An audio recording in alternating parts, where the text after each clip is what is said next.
Hello, this is Wen Zhao. I'm here presenting our study on ocean color modeling in the Central Red Sea.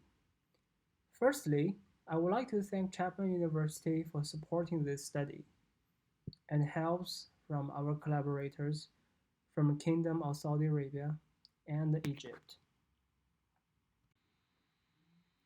This study serves as a continuation of a previous investigation of phantom plankton blooms in the Red Sea. Historically, the Red Sea is believed to be an oligotrophic water with a low chlorophyll concentration in the summer. Now this idea has been changed by recent studies. For example, our study in 2017 found that an unusual bloom event during June 2015 in the central South Red Sea. It is shown in the black circle in the Hofmöller graph on your left.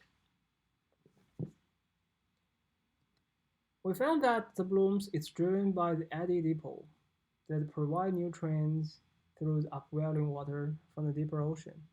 In addition, this event is also affiliated with special pattern of sea surface height, sea surface temperature, current, and even dust storms.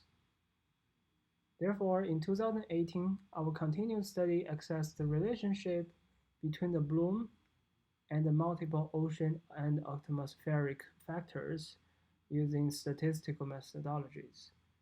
We found that the 2 month correlation between dust deposition and chlorophyll blooms. And the shape of the correlated region is very similar to the 2015 bloom event. However, this result is believed due to the limited observation in the region that a single event dominates the correlation maps. The dust storms blow through the Togar Gap and cover the central and the South Red Sea in the summer season. It limited the observations from the ocean color sensors. Therefore, in this study, we try to simulate the ocean color data in the summer for the same region. We want to use the machine learning methods to avoid or limit the impact of dust storms. Firstly, we divided the Central Red Sea into 4 subregions from north to south.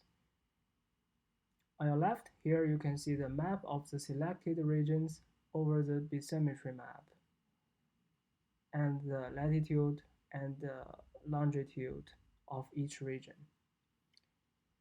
From the figure in the middle, we found the time series of the historical records in each region that the highest chlorophyll blooms mostly occurred in the summer and early fall seasons.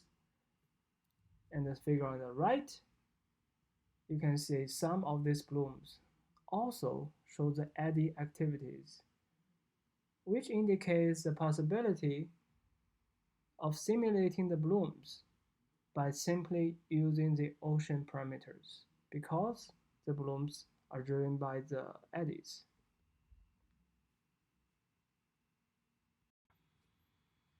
The data used here are modest aqua chlorophyll concentration, sea surface temperature anomalies from NOAA, and the ocean simulation of multiple parameters including water temperature, sea surface elevation, salinity, water velocity from different directions from a hybrid coordinate ocean model as known as HICOM. This daily data is collected in only summer months from June, July, and August, and also the years only selected for the summer bloom years. And the water depth has to be higher than 300 meters to guarantee the case 1 water. And we're gonna select 300 sample locations in each region and split the training and testing data with the ratio 8:2. The models we're using here are in 4 categories. which are linear regression, tree models, deep neural network, and ensemble models, including random decision forest and bootstrapping decision forest. And we're going to perform the automatic model selection procedure by their R-square values.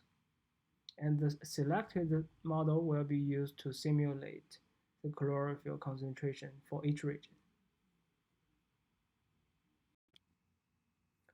The results in Table 1 show the bootstrapping and random decision forest outperforms other models in all four regions. Also, the testing result shows a high performance with R squared up to 0.73 in the region 4. We can also see the scatter plots with kernel density color map showing the strong consistency between the actual and predicted values. However, if you look into the top weighted parameter in the models in Table 2, we found not similar patterns among the regions.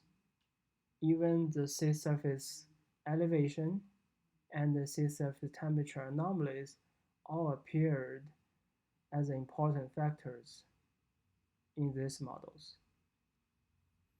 To wrap up, our work here shows the good results of simply using the ocean graphical parameters to simulate summer blooms in the Red Sea and shows a great potential to reconstruct the mist bloom records that were blocked by the dust storms. Further work needed to reveal the mechanisms of the blooms through more transparent and explainable machine learning approaches.